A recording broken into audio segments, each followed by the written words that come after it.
ನಾನು ಜೀವನದಲ್ಲಿ ಇನ್ನಷ್ಟು ಸಾಧಿಸಬೇಕೆಂದುಕೊಂಡಿದ್ದೆ.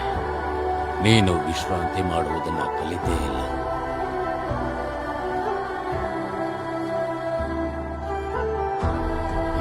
ನೀನು ಬೇರೆ ಯಾರಾಗಲು ಸಾಧ್ಯ?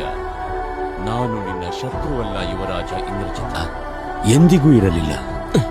ನೀನು ಧರ್ಮದ ವಿರುದ್ಧ ಯುದ್ಧ ಮಾಡಿದೆಯಾ ಇಂದ್ರಜಿತ, ಆದರೆ ಅದು ನಿನ್ನ ಕರ್ಮದಲ್ಲಿ ಅಡಗಿದೆ. ಒಬ್ಬ ಪುತ್ರನ ಕರ್ಮ, ಒಬ್ಬ ಯೋಧನ ಕರ್ಮ ಕೊನೆ ಉಸಿರಿರುವವರೆಗೂ ನಿಭಾಯಿಸುವುದು.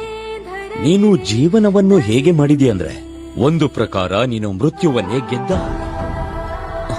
ಮೃತ್ಯುವೇ ಅಂತಿಮ ಅಲ್ಲ, ನಾವು ಯೋಚಿಸಿದ ಹಾಗೆ ಅಲ್ಲವೇ?